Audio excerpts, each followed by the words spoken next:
نحمد ونصلي على رسوله النبي الكريم أما بعد فأعوذ بالله من الشيطان الرجيم بسم الله الرحمن الرحيم إن هذا القرآن يهدي للتي هي أقوم وقال عليه الصلاة والسلام تركت فيكم أمرين لا تضل ما تمسكتم بهما كتاب الله وسنة رسوله او كما قال عليه الصلاة والسلام. ډیرو محترم اوریدونکو دستاسو د ډیر انتظار نورستا د قرآن مجید تفسیر او ترجمه په یو داسې انداز باندې په یو داسې طرز باندې شروع شوله چې پاغي کې د علماء کرامو د دینی مدارسو طلباو د دینی مدارسو طالباتو زمونږه په کورونو کې زمونږ هغه تورسري چې هغوی د قرآن پاک تلاوت کوي، زمونږ هغه مشران ځوانان او زمونږ د زندګۍ هرې شعبې سره تعلق لرونکي د هغوی ټولو احساساتو جذباتو ته او د قرآن پاک د زده کړې ولولې ته په کتلو سره دا د قرآن مجید د ترجمې او د تفسیر اصول شروع شوله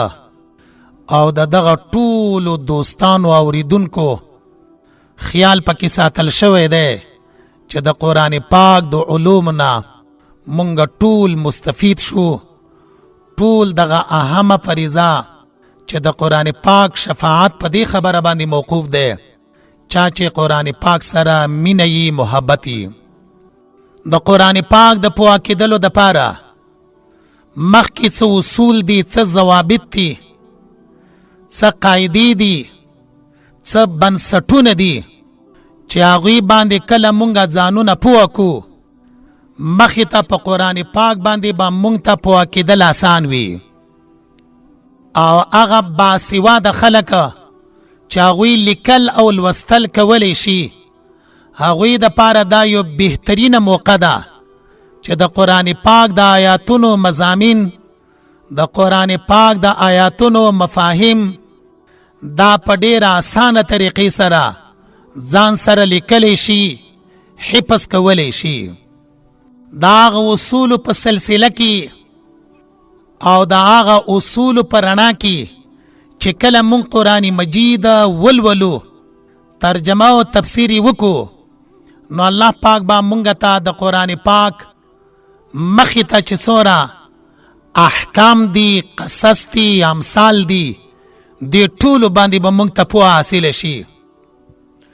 دې باره کې مونږ لفظ د قرآن راخلو او نننی درس د اصولو کې په همدغه لفظ باندې بحث کوو چې دا لفظ د قرآن د الله د مقدس کتاب ته ولی وایي، د قرآن پاک موضوع څه ده، د قرآن پاک فائده څه ده او د قرآن پاک اسامی نومونه دا څومره ذکر کړل شوي دي. په همدغه بحث باندې او په همدغه موضوع باندې نننی درس دی. مونږ ویلی شو چې لفظ د قرآن د قرأ الکتاب قراءن قراءتن قرآنن اختراءنا دا د لفظ د قرآن د پاره مصادر راغلی دي. نو بیا معناګانې په دریو طریقو باندې شوي دي. اول قرآن ته قرآن ځکه وایي چې دا لفظ د اقتراء په معنا د نطقال لوستلو سره ده، مطالعه کولو سره ده. قرآن مجید ته قرآن په دې وجه ویلی شي چې په ټولو کتابونو کې د ټولو نه زیات مطالعه شوی کتاب هغه قرآن پاک دی. دویم قرآن ته قرآن ځکه ویلی شي چې په دې لفظ کې معنا د لوستلو پرته ده. لکه مخکې مونږ وویلی په ټولو کتابونو کې په دنیا کې د ټولو نه زیات لوستل شوی کتاب هغه قرآن پاک دی. ځکه قرآن ته قرآن ویلی شي. دریمه معنا قرآن ته قرآن ځکه وایي چې په دې لفظ د قرآن کې معنا د جمع کېدلو، معنا د پیوستوالي پرته ده. نو قرآن ته قرآن ځکه ویلی شي چې په دې کې سورتونه، په دې کې آیاتونه جمع کړل شوي دي. لنډ موږ داسې ویلی شو چې لفظ د قرآن په دریو معنو سره مستعمل دی. یو معنا یې دی مطالعه. نو قرآن مجید ته قرآن ځکه وایي چې د ټولو نه زیات مطالعه شوی کتاب هم دغه قرآن مجید دی. دویمه قرآن ته قرآن ځکه وایي چې دې کې معنا د جمعوالي پرته ده، نو جمع کړل شوی کتاب دی. یا په قرآن پاک کې د دنیا او د آخرت ټول خیرونه را جمع کړل شوي دي. او دریمه معنا لکه مخکې مونږ بیان کړله، د ټولو نه زیات مطالعه شوی کتاب هم دغه قرآن دی. دا درې معناګانې شولې د لفظ د چا؟ د لفظ د قرآن. په لنډو کې مونږ داسې ویلی شو چې قرآن په معنا د مطالعې سره، قرآن په معنا د لوستلو سره، قرآن په معنا د جمع کړل شوي سره مستعمل دی. بیا دلته یو دا خبره یاد ساتل پکار دی چې د قرآن پاک د پاره دا لفظ د قرآن دا علم دی، یعنی خپل نوم قرآن دی. د قرآن نه علاوه نور د دغه قرآن مجید او د دغه کتاب د پاره چې څومره نومونه دي هغه ټول صفتی نومونه دي. مونږ د مثال په طور سره د تفسیر اتقان حواله ورکولی شو. تفسیر اتقان اول جلد کې صفحه 155 کې د قرآن پاک 55 نومونه ذکر کړي دي. دیتا اسماء صفتی ویلی شي.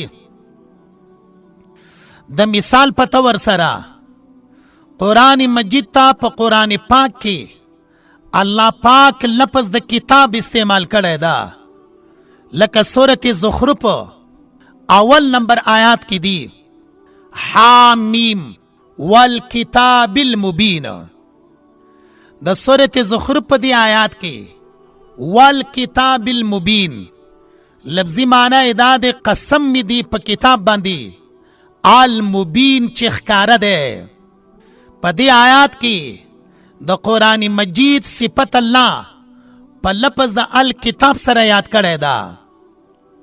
او بیا دا خبر یاد ساتل پکار دی چې دا اول نه تر آخره پورې کله مونږ قرآن مجید راواخلو او د قرآن پاک دغه صفتی نوم چې کتاب دی حساب کو، نو 130 کرتی الله پاک د قرآن مجید د پاره لفظ د الکتاب استعمال کړی دی. دویم نوم مونږ بیان کړل په دغه آیات کې لفظ د مبین، یعنی د قرآن مجید نوم هغه په مبین سره دی. مبین لفظ سره قرآن پاک کې 18 کرتی تذکره شوې ده. یعنی په لنډو کې مونږ داسې ویلی شو چې د قرآن مجید د پاره الله پاک مبین صفت ور کړی دی او مبین سره یاد کړی دی 18 کرتی. دا دو صفتونه شول د قرآن پاک. دریم د لفظ د قرآن مجید د پاره لفظ د قرآنونه او لفظ د کریمونه دا دواړه ذکر کړل شوي دي. لکه سورت واقعه آیات مبارکه 9 الته فرمایي انه لقرآن کریم، یقینا دا قرآن مجید کریم د عزت کتاب ده. نو دریم صفتی نوم د قرآن مجید لفظ د قرآن شولو دام په طریقې د صفت سره بیان شوی ده، او لفظ د کریمونه دام په طریقې د صفت سره بیان شوی ده. د سره سره د قرآن مجید لپاره 5 نوم په لفظ د کلامون سره ذکر ده، او دا لفظ د کلامون سره 4 کرتی بیان شوی دی په قرآن مجید کې. لکه سورت توبه 6 نمبر آیات کې فرمایي حتی یسمع کلام الله، تر دې پورې چې واوري د الله پاک کلام. نو قرآن مجید ته کلام لفظ استعمال دا. 6 نمبر کې د قرآن مجید لپاره الله پاک لفظ د النور استعمال کړی دا، او په ټول قرآن پاک کې دا لفظ د النور د قرآن مجید لپاره 12 کرتی ذکر دا. لکه سورت النساء 115 نمبر آیات کې فرمایي وَأَنزَلْنَا إِلَيْكُمْ نُورًا مُبِينًا، ما را لګلې دی تاسو ته نورا نور مبینا ښکارا. نو د قرآن مجید لپاره لفظ د نورن په طریقې د صفت سره الله پاک بیان کړلو. 9 نمبر کې لفظ د هودن په ټول قرآن مجید کې د قرآن پاک د پاره 22 کرتی الله استعمال کړی دا. 8 نمبر کې لفظ د رحمتن د قرآن مجید د پاره 21 کرتی ذکر شوی دی.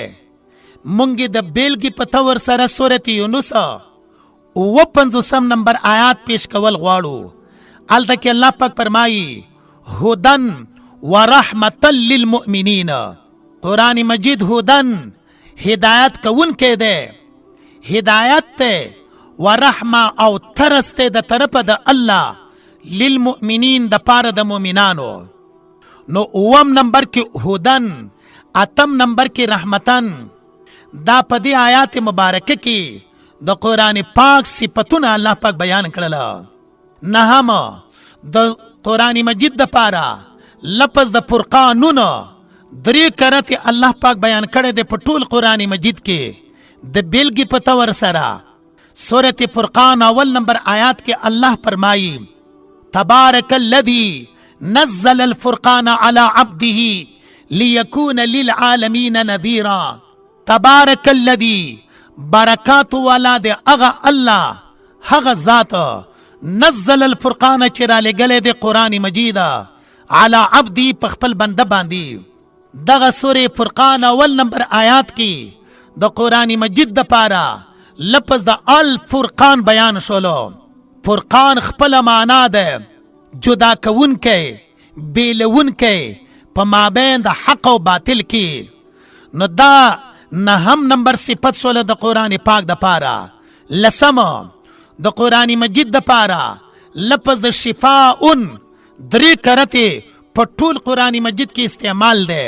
بیلگی پتور سرا سورت بنی اسرائیل آیات مبارکہ 2 اتیام کی فرمائی وَنُنَزِّلُ مِنَ الْقُرْآنِ مَا هُوَ شِفَاءٌ وَرَحْمَةٌ لِلْمُؤْمِنِينَ. دی آیات مبارکہ کی فرمائی منگر علیگو قرآن پاک شفا. نو شفا لفظ دا قرآن پاک دا پار صفت تے او 3 کرتے پٹول قرآن مجید کی دا اللہ کتاب تا لفظ شفا استعمال شوی دے. 11 نمبر کی دا قرآن پاک دا پارا لفظ دا موعظہ 6 کرتی مستعمل دے. لکہ سورت یونس 55 نمبر آیات کی دی قد جاءکم موعظۃ من ربکم. دلتا لفظ دا موعظہ دے. نو دا قرآن پاک بل اسمی صفت آغا لفظ دا موعظہ شولو. 12 نمبر کی دا قرآن مجید دا پارا شفاء لما فی صدور لفظ دے. سورت یونس 55 نمبر آیات کی فرمائی شفاء پا قرآن پاک کی شفا دے لما فی الصدور هغه مرزونو د پاره چې د خلکو په سینو کې دي لکه بغض ده حسد ده عداوت ده دغه ټول شفا په دې قرآن مجید سره راځي. 14 نمبر کې لفظ د ذکرونه 9 کرتی د قرآن پاک د پاره مستعمل ده. او 14 نمبر کې لفظ د مبارکونه دا 4 کرتی مستعمل ده. لکه سورت انبیاء 50 نمبر آیات کی وَهَذَا ذِكْرٌ مُبَارَكٌ. دغه قرآن مجید ذکر دے مبارکن برکتی انزلناه چې مونږ را لېږلی دی. دا 14 اسماء صفتی مونږ بیان کړله. دې سره سره بغیر د تاییداتو نه د سهولت لپاره دا باقی نمونه هم اخلو اجمالی طور سره. 15 نمبر کې د قرآن مجید د پاره لفظ د علیون یو کرتی ذکر شوی دا. 14 نمبر کې لفظ د حکمتون 15 کرتی بیان دی. 19 د قرآن پاک د پاره حکیم اللفظ 4 کرتی. 13 مهیمن اللفظ یو کرتی ذکر دی. 19 الحبل رسی په معنا سره دی یو کرتی ذکر دی. 20 نمبر کې قرآن پاک ته صراط مستقیم ویل شوی دی خو په ټول قرآن مجید کې 19 کرتی د قرآن مجید د پاره صراط مستقیم ویل شوی دی. لنډه دا چې دا شل خو مونږه تر دغه ځای پورې څه اجمالاً او څه تفصیلاً بیان کړله. د دې سره سره لکه مخکې مونږه د سبق په آغاز کې وویلې چې تفسیر اتقان کې صفحه 125 کې د قرآن پاک د پاره اسماء صفتیه 55 ذکر کړل شوي دي. دا خو لفظ د چاو؟ لفظ د القرآن و. دین ورسته زمونږه یو 2 خبرې نورې دي. یو دا دی چې قرآن پاک څنګه ولیکلی شولو او سبب د لیکلو د قرآن مجید څه و. دویمه قرآن پاک په یو قرائت باندې څنګه جمع کړلی شولو او سبب یې څه و. د دې دواړو خبرو د پاره لږ تفصیل دی او هغه تفصیل د بخاری شریف د فضائل القرآن د احادیث په رڼا کې دارنګي علماء کرامو پیش کړی دی. قرآن مجید په صحیفو کې قرآن مجید په پاڼو کې څنګه ولیکلی شولو د لیکلو د پاره سبب څه و. دا ولنې عنوان دی چې په دې باندې بحث ضروری دی. نو د قرآن پاک د لیکلو سبب دارنګي په بخاری شریف کې بیان شوی دی. دې د پاره علماء کرام سبب د جمع کولو د قرآن عنوان ورکوي او دارنګي په یو قرائت باندې تقرر چې یو قرائت باندې څنګه قرآن پاک جمع کړلی شولو. اول عنوان قرآن پاک څنګه په مصحف کې ولیکلی شولو یعنی د لیکلو سبب څه و. هغه دا دی د نبی کریم صلی الله علیه وسلم د وحی لیکونکی مشهور صحابی حضرت زید بن ثابت رضی الله تعالی عنه فرمایی چې د ابوبکر صدیق رضی الله تعالی عنه په دور خلافت کې کله چې په یمامه کې د حافظانو د قاریانو یو لوی جماعت شهید شولو نو په دغه وخت کې حضرت عمر رضی الله تعالی عنه دا لاړلو د ابوبکر صدیق رضی الله تعالی عنه خواته. په دغه وخت کې حضرت ابوبکر صدیق رضی الله تعالی عنه خلیفه وقت ده.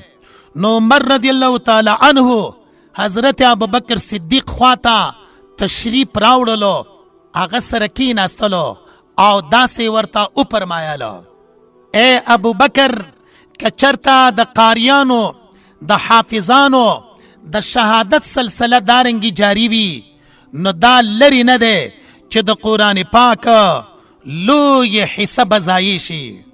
او زه په دې خبره باندې اندېښنم یم او په دې خبره باندې زیات یریږم چې د قرآن مجید لوی حصه زمونږ نه ضایع نشي برباد نشي. حضرت ابوبکر صدیق رضی الله تعالی عنه حضرت عمر رضی الله تعالی عنه ته فرمایي ستا مقصد څه شی دی؟ حضرت عمر رضی الله تعالی عنه ته فرمایي زما مقصد دا دی چې قرآن مجید جمع کړلی شي، قرآن پاک ولیکلی شي، د قرآن پاک آیاتونه د قرآن پاک سورتونه دا ټول را جمع کړلی شي او مصحف کې ولیکلی شي. حضرت زید بن ثابت رضی الله تعالی عنه فرمایي چې ما ته دا قصه حضرت ابوبکر صدیق کوله او دا یې راته وویلې چې زما خواته حضرت عمر رضی الله تعالی عنه راغللو او ما ته دا پیشکش وکړلو، دا پیشنهاد ما ته وکړلو. ما ورته داسې وویلې، حضرت زید بن ثابت فرمایي چې ابوبکر فرمایل، ابوبکر ما ته قصه کوله او ما ته داسې وویلې چې ما حضرت عمر ته دارنګې وویلې چې ای عمر، یو کار چې رسول الله صلی الله علیه وسلم نی کړی مونږ یې څنګه وکړو؟ حضرت عمر رضی الله تعالی عنه وی راته وفرمایله چې قسم دی دغه کار چې جمع کول د قرآن مجید دی دا ښه کار دی. او ای زید بن ثابت، حضرت عمر ما ته دغه دلایل بیانول آن تر دې پورې چې زما تشفی تسلی په دې خبره باندې وکړله چې د قرآن پاک جمع کول او لیکل دا اړین دی، دا ضروری دی. لہذا اے زیده زما داسې رایه ده لکه څنګه رایه چې د حضرت عمر رضی الله تعالی عنه ده، یعنی قرآن پاک جمع کول غواړي. حضرت زید رضی الله تعالی عنه فرمایي چې په همدغه وخت کې ما ته حضرت ابوبکر صدیق وویلې چې ته یو نوجوان یې، ته عاقل یې، هیڅ قسم تهمت په تا باندې نشته، تا د نبی کریم صلی الله علیه وسلم وحی لیکلی ده، وحی دې لیکله، نو لہذا ته د وحی د جمع کولو تلاش شروع کا او قرآن پاک ولیکه. زید رضی الله تعالی عنه فرمایي چې کله ما ته دا خبره وکړله ما ورته وویلې چې داسې یو کار چې رسول الله صلی الله علیه وسلم نه دی کړی ته او عمر یې څنګه کوئ؟ نو حضرت ابوبکر صدیق رضی الله تعالی عنه دلایل ما ته داسې بیانول لکه څنګه چې عمر رضی الله تعالی عنه ابوبکر صدیق رضی الله تعالی عنه ته دلایل بیان کړي وو. نو ما ورته وویلې چې دا جمع کول کار د قرآن پاک دا خو ډېر مشکل دی او دام ده ورته ویلي وو چې یو ځای نه یو غار منتقل کول بل ځای ته دا آسان دی، خو ما ته د قرآن پاک جمع کول لیکله دا ګران دی. آن تر دې پورې حضرت زید رضی الله تعالی عنه فرمایي چې ابوبکر صدیق زما تسلی زما تشفی په دې خبره باندې وکړله چې قرآن پاک جمع کول ضروری دی. تر دې پورې حاصل دا راووتلو چې د قرآن پاک د جمع کولو پیشکش حضرت عمر رضی الله تعالی عنه کړی و ابوبکر صدیق ته. ابوبکر صدیق رضی الله تعالی عنه د نبی کریم صلی الله علیه وسلم مشهور صحابی حضرت زید بن ثابت چې وحی به د رسول الله لیکله هغه را غوښتلی دی او د حضرت زید بن ثابت نه مطالبه کړې ده د قرآن مجید د لیکلو په باره کې. نو حضرت زید بن ثابت رضی الله تعالی عنه فرمایي ما د قرآن مجید د لیکلو د جمع کولو آغاز او شروع وکړله. اوس سوال راځي چې د قرآن پاک د لیکلو آغاز وکړلو دا لیکل د څه نه کوله؟ نو بیا حضرت زید بن ثابت رضی الله تعالی عنه فرمایي چا د کجورو په پوستکو باندې قرآن پاک سورتونه آیاتونه لیکلي وو، چا په سپینو کاڼو تیږو باندې د قرآن پاک آیاتونه سورتونه لیکلي وو، چا ته په یادو باندې وو، تر دې پورې چې حضرت زید بن ثابت رضی الله تعالی عنه د قرآن پاک د لیکلو آغاز او شروع وکړله او جمع کولو باندې اقدام شروع کړلو. اوس دلته یو سوال راځي چې حضرت زید بن ثابت کله قرآن پاک لیکلو د قرآن پاک په لیکلو کې کوم معیارونه مخې ته ساتلي وو؟ په کوم معیارونه باندې قرآن پاک جمع کړلو؟ آیا څوک به چې راغلل آیات به ورته وویلو ده به فوراً هغه لیکلو؟ یا چا به چې چېرته څه لیکل پیش کړل هغه به ده لیکله؟ نو د هغې په باره کې بیا معیارونه د حضرت زید بن ثابت رضی الله تعالی عنه دا وو.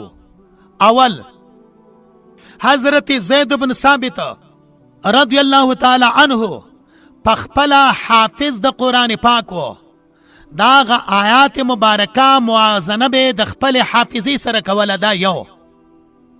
دویمه حضرت عمر رضی الله تعالی عنه دام حافظ د قرآن مجید و، نو تایید د پاره به د حضرت عمر رضی الله تعالی عنه ته رجوع کوله. دریمه کوم صحابه کرامو با چې یو آیات یا یو سورت راوړلو چې دا د قرآن پاک آیات ته، نه پاغه لیکلو باندې به دو کسان گواهان ترنه پیش کول په دې خبره چې د رسول الله صلی الله علیه وسلم د خولې مبارکې نه دغه شخص لیکلی دی. یعنی داسې خبره نه وه چې چا به آیاتونه راوړل د به لیکل. یو داو چې کله به آیاتونه جمع کول د خپل حافظ و دته به یاد و. عمر رضی الله تعالی عنه حافظ و هغه ته به یاد و. بله دا خبره وه چې دغه لیکلو باندې به یې د چانه دا هغه شخص نه چې صورت او آیات پې راوړلو دو کسان گواهان به تنه پیش کول چې ما د نبی کریم صلی الله علیه وسلم نه لیکلی دی. نو دا درې شرایط ډېر سخت وو. یو دا دی چې د حافظ و، ده ته به یاد و. عمر رضی الله عنه ته به یاد و. چا به چې راوړل هغه ته به یاد و. او د هغې نه وروسته به دوه کسان ګواهان ور باندې پیش کول چې دې شخص ته رسول الله صلی الله علیه وسلم نه دغه آیات مبارکه لیکلی دی. څلورم نمبر کې موافقت ته دغه لیکلو به د نبی کریم صلی الله علیه وسلم د زمانې د لیکلو سره کولو. یعنی د رسول الله صلی الله علیه وسلم په زمانه کې چې کوم لیکل شوي وو، چا قرآن پاک آیاتونه لیکلي وو، د هغې سره به موازنه کوله. دا هغه بنسټونه وو چې حضرت زید بن ثابت رضی الله تعالی عنه د قرآن پاک په لیکلو کې مد نظر ساتلی وو. او په همدغه بنسټونو باندې د قرآن پاک مصحف جمع کړلو. بیا کله چې دا مصحف جمع کړلو نو دې مصحف کې او دغه جمع کولو کې یو څو خصوصیات وو. یو دا دی چې سورتونه پکې نه وو. دویم دا دی چې قرائت سبعو باندې مشتمل وو. دریم دا دی چې خط حیری باندې لیکل شوی وو. څلورم دا دی هغه آیاتونه پکې نو کوم چې منسوخ وو. نو حضرت زید بن ثابت رضی الله تعالی عنه دغه مصحف تیار کړلو. بیا سوال دا راځي چې دا مصحف ته چا سره وو؟ علماء کرام مفسرین فرمایي دغه مصحف ته حضرت ابوبکر صدیق رضی الله تعالی عنه سره وو. د هغه نه وروسته بیا د حضرت عمر رضی الله تعالی عنه سره وو. د عمر رضی الله تعالی عنه د شهادت نه وروسته بیا حضرت حفصه د رسول الله صلی الله علیه وسلم بیبي د حضرت عمر فاروق رضی الله تعالی عنه لور د هغې سره دغه مصحف وو. نو قرآن پاک پم دغه اصول سره زید بن ثابت رضی الله تعالی عنه جمع کړلو ولیکلی شولو. په دغه مصحف کې مختلف قرائتونه وو او دا د اول عنوان سره تړل شوی خبره وه چې قرآن پاک څنګه ولیکلی شولو یا قرآن مجید څنګه جمع کړلی شولو. هغې دپاره همدغه حدیث د بخاري شریف، مشکات شریف چې تفصیلا بیان شولو د هغې تذکره تر دغه ځای پورې وه. دویم عنوان د قرآن مجید په یو قرائت باندې د جمع کېدلو سبب، په یو قرائت باندې دا کوم چې اوس زمونږ سره دی د قرآن پاک جمع کېدلو وجه څه وه؟ هغه دا دی حضرت انس رضی الله تعالی عنه فرمایي په حواله د حضرت حذیفه بن یمان رضی الله تعالی عنه. حذیفه بن یمان د آذربایجان او ارمینیا په جنگونو کې په جهاد کې شریک وو. په دغه غزا کې د صحابه کرامو او د مسلمانانو په قراتونو کې اختلاف وو. چا به قرآن مجید په یو قرائت سره لوستلو، چا به قرآن پاک په یو بل قرائت سره لوستلو.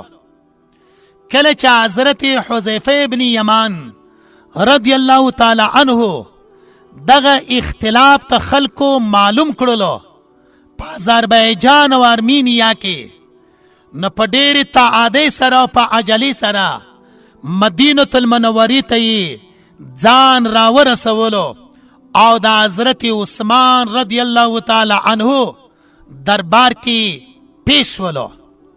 حضرت حذیفه ابن یمان حضرت عثمان ابن عفان رضی الله تعالی عنه ته فرمایي اے امیر المؤمنین د مسلمانانو غور وغواړه. د مسلمانانو په خپل کتاب کې داسې اختلاف لکه د یهودیانو نصاراو په خپلو کتابونو کې اختلاف دی، داسې اختلاف نه د مسلمانانو د بچ کېدلو دپاره یو اقدام وکا. عثمان رضی الله تعالی عنه حذیفه ابن یمان رضی الله تعالی عنه نه پوښتنه کوي چې څه خبره ده. حذیفه ابن یمان رضی الله تعالی عنه ته فرمایي ما په دغه غزا کې د مسلمانانو قاریانو د مسلمانانو حافظانو اختلافات معلوم کړل. یو بل سره مشتو گریبان وو، یو به ویل چې زما قرات ته نبی کریم صلی الله علیه وسلم نه ثابت قرات ته، بل به ویل چې زما قرات ثابت ته. نو داسې اختلاف په امت کې لکه د یهودیانو نصاراو په خپلو کتابونو کې اختلاف و، د هغې نه وړاندې د اختلاف د ختمول دپاره یو اقدام پکار دی. حضرت عثمان رضی الله تعالی عنه ته فرمایي چې څه وکړم. حذیفه ابن یمان رضی الله تعالی عنه ته فرمایي قرآن مجید په یو قرائت باندې جمع کا، قرآن مجید په یو قرائت باندې ولیکا. نو حضرت عثمان رضی الله تعالی عنه د نبی کریم صلی الله علیه وسلم خوږه بیبي حضرت حفصه رضی الله تعالی عنها ته پیغام ورولېږلو چې هغه مصحف کوم چې تا سره موجود دی او زید بن ثابت لیکلی دی د ابوبکر صدیق سره و، د هغه د وفات نه وروسته عمر رضی الله تعالی عنه سره و، هغه مصحف ما ته راولېږه.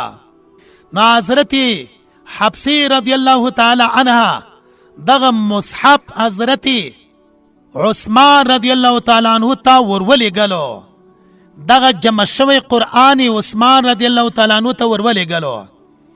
عثمان رضی الله تعالی عنه د 4 کسانو کمیټي او کمیسون جوړ کړلو او ورته وی فرمایله چې تاسو به قرآن مجید په یو قرائت باندې جمع کوئ.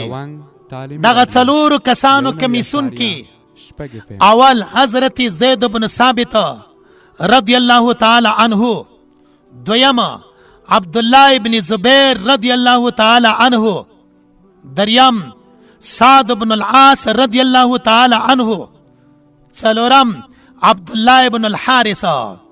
دا 4 کسانو کمیټي جوړ کړله. که چېرته چا وویلی چې قرآن پاک په یو قرائت باندې د چا په زمانه کې جمع شوی ده، جواب دا دی د حضرت عثمان رضی الله تعالی عنه. سواله په دا یو قرائت باندې د جمع کولو د پاره څوک وو؟ نو 4 کسانو کمیټي وه. یو ځلې بیا وایم، اول حضرت زید بن ثابت، دویم عبدالله بن زبیر، دریم سعد بن العاص، څلورم عبدالله بن الحارث. دغه 4 کسانی کینولو او هغه قرآن مجید مصحف کتابی شکل چې حضرت زید بن ثابت جوړ کړی و هغه یې دې 4 کسانو ته حواله کړلو چې تاسو په یو قرائت باندې قرآن مجید جمع کړئ.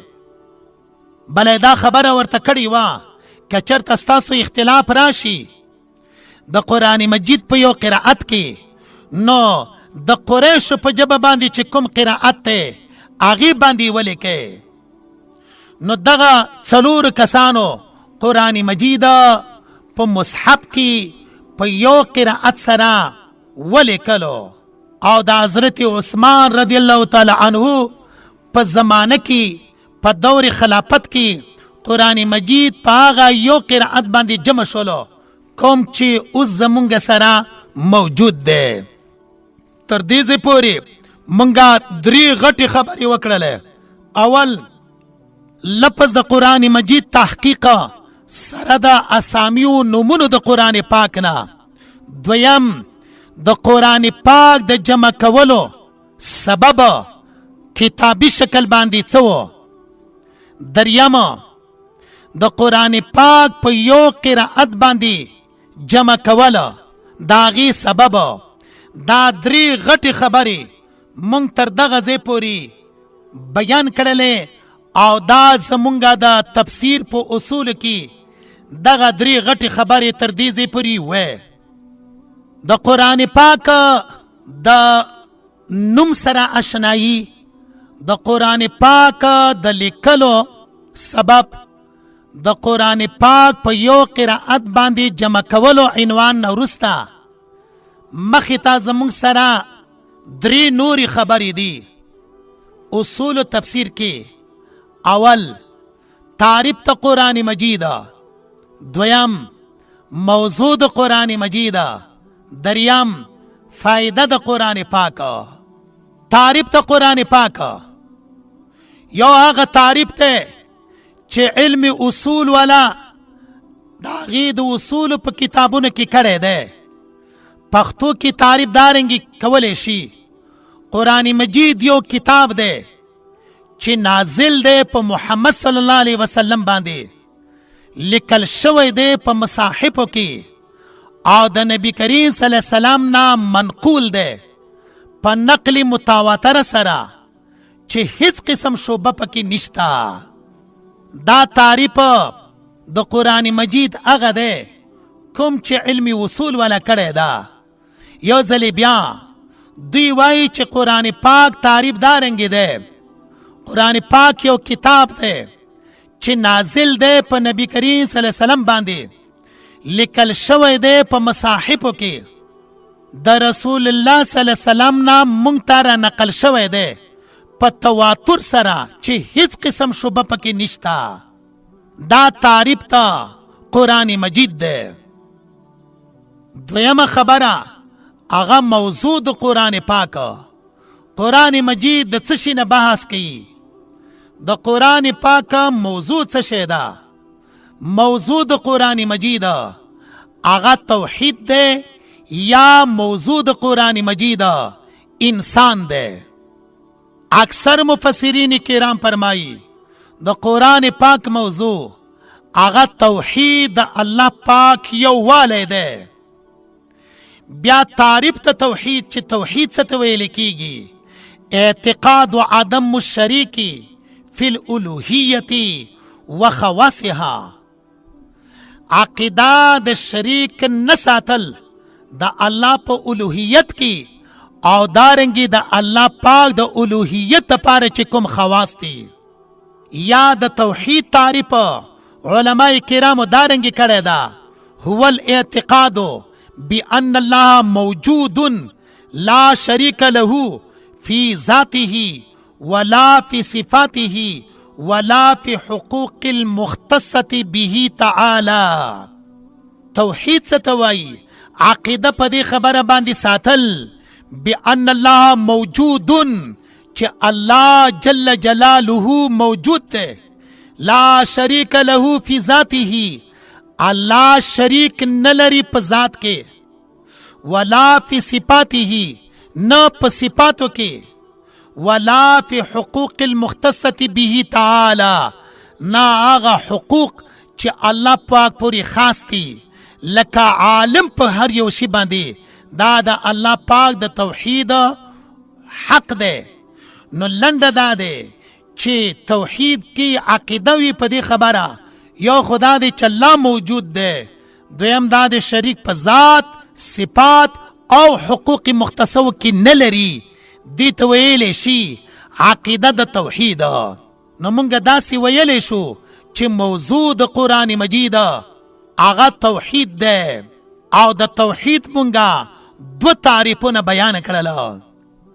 دویم بعض مفسرین فرمایی د قرآن مجید موضوع هغه انسان دی، لکه د سوره علق کی ارشاد دی. سوره علق کی فرمایی ارشاد دی اقرأ باسم ربک الذی خلق خلق الانسان من علق. دلته آیات مبارکه کې لفظ انسان بیان شوی دا. نو مفسرین فرمایي چې موضوع د قرآن پاک هغه انسان دی. نو یو تعریف شولو د قرآن مجید، دویمه موضوع شوله د قرآن پاک. دا دواړه تر دغه ځای پورې مفسرینو د دې وضاحت کړی دی او دا زمونږ د اصولو حصه ده. دریمه خبره فایده د قرآن مجید. دلته د علماء کرامو د پاره یو علمی نقطه ده. هغه نقطه دا ده چې کله مونږه د نور علومو بحث کوو لکه صرف، نحو، منطق، تفسیر، د دغه علومو چې کله مونږه بحث کوو، احادیث، هغې کې مونږه تعریف، موضوع، غرض لفظ وایو. هغې کې مونږه تعریف، موضوع، غرض لفظ وایو. پاتې شوله د قرآن مجید په باره کې مونږه لفظ د غرض نشو ویلی. دلته کې مونږه لفظ د چا وایو؟ تعریف، موضوع او فایده. لفظ د پیدې به مونږه دلته ذکر کوو. لفظ د پیدې ولی ذکر کوو؟ لفظ د غرض ولی نشو ویلی؟ غرض لفظ ځکه نشو ویلی، علما فرمایي لأن افعال الله تعالی ليس معلل بالاغراض لأنه خواص الممکن. دا الله پاک افعال دا معلل بالاغراض نه دي بلکې معلل بالحکم دي. دا یو علمی د علماو د پاره یو نقطه ده. یعنی مونږه غرض لفظ نشو ویلی، فایده لفظ ویلی شو. ځکه دا الله پاک افعال دا معلل بالغرض نه دي. یعنی الله چې کوم یو کار کوي دا الله پاک پاغې کې غرض نشته، حکمت شته. بیا د غرض او د حکمت کې فرق دا دی. غرض په هغه ځای کې دا لفظ استعمالیږي چې کوم کار څوک کوي یا خود ځان د پاره جلب منفعت، فایده را کش کوي، مفادات ځان د پاره حاصلوي، یا دفع مضرت د ځان نه ضرر دفع کوي. الله پاک چې څومره کارونه کوي پاغې کې غرض نشته. غرض ولی نشته؟ ځکه غرض کې دفع مضرت ځان نه ضرر دفع کول، جلب منفعت ځان د پاره پیدا حاصلول. الله پاک نه جلب منفعت ته محتاج دی چې ځان ته پیدا حاصله کړي، نه دفع مضرت د ځان نه ضرر دفع کوي. ولې؟ ځکه دا خاصیتونه، خویونه د ممکناتو دي. الله پاک خو ممکن نه دی، الله پاک خو د دې نه مبرا دی. نو دا الله پاک چې څومره کارونه دي هغه ټوله بنا دی په چا باندې؟ حکمتونو باندې، بنا نه دی په غرضونو باندې. اغراض د الله پاک پاغي کې نشتا. ځکه مونږه فائدة القرآن ویلی شو او غرض القرآن نشو ویلی. بیا برا شو مونږ خپل خبرې ته. تعریف ته قرآن پاک هغه مخکې بیان شولو. موضوع د قرآن پاک په دو خبرو سره بیان شوله، یا د الله پاک توحید، وحدانیت، یووالی، یا د انسان بحث خود دې حیثیت نه چې دغه انسان مکلف دی، د الله پاک د طرف نه دته احکام متوجه دي. نو فائدة القرآن هغه دا دریمه خبره وه. فائده د قرآن مجید څه دی؟ غرض خو نشو ویلی، فائده لفظ به وایو. فائده د قرآن مجید څه دی؟ فائده د قرآن مجید معرفت د صحیح اسلام دی، معرفت پیژندګلي د صحیح اسلام دی چې مرتب دی پاغي باندې د دواړو جهانو کامیابی، چې مرتب دی پاغي باندې د دواړو جهانو کامیابی. مونږ دلته کې د قرآن پاک پیدا بیانوو. قرآن مجید مونږ ته څه ښایي؟ مونږ ته معرفت ته صحیح اسلام را کوي، صحیح اسلام پیژندګلي مونږ ته قرآن پاک را کوي. اوس صحیح اسلام چې مونږه کله زده کړلو مونږ ته څه حاصلېږي؟ فوز الدارین، د دواړو جهانو کامیابی.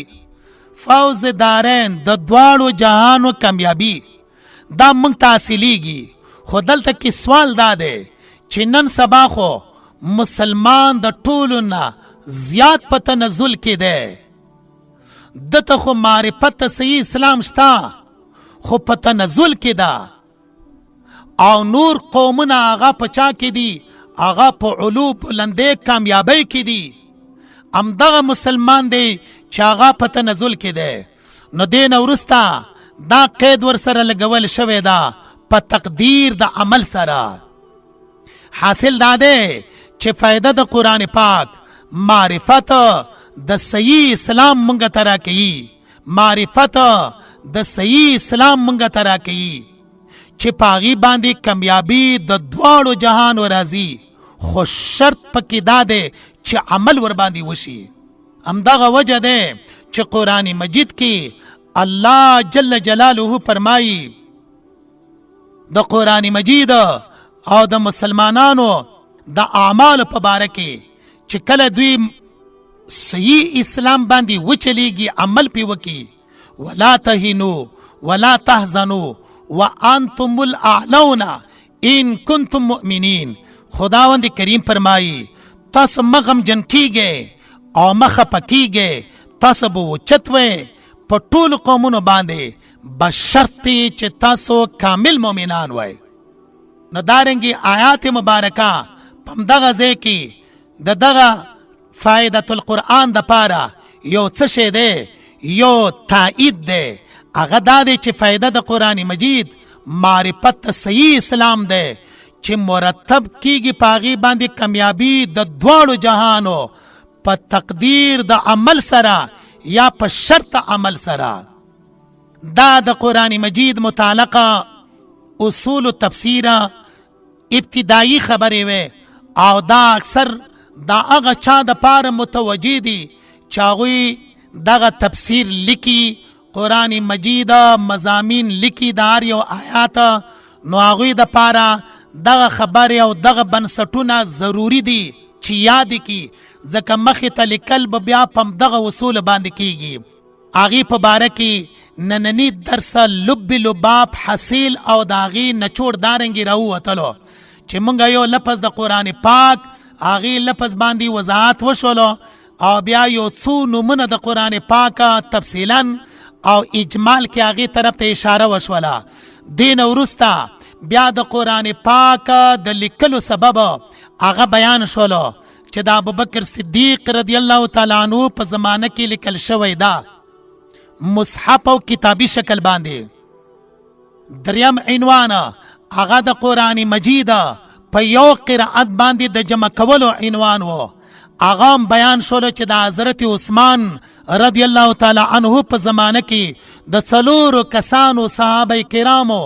د کمیسون تشکیل حضرت عثمان رضی الله تعالی عنه کړی و او قرآن مجید په یو قرائت باندې کوم چې اوس مونږ لولو جمع کړلی شولو دې نه وروسته بیا درې خبرې نورې وې هغه درې خبرې کې یو تعریف د قرآن پاک و دویم موضوع د قرآن پاک و دریم فائده د قرآن پاک و په دغه عنوانونو باندې تفصیلا بحث وشولو چې پاغي کې تعریف د توحید هم راغللو پاغي کې لفظ د فائدې مونږ وایو او لفظ د غرض نه وایو یو علمی نقطه و د پاره د علماء کرامو هغه ذکر کړل شوله ان شاء الله تعالی زمونږ درس ته تفسیر با پمدغه اندازې باندې روان وي او ان شاء الله تعالی تر آخره پورې به د قرآن پاک دغه تفسیر په یو داسې انداز او په یو داسې لهجه باندې کولی شي چې هغې نه د پانتون محصلین اساتذه د مدارسو طلبه کرامو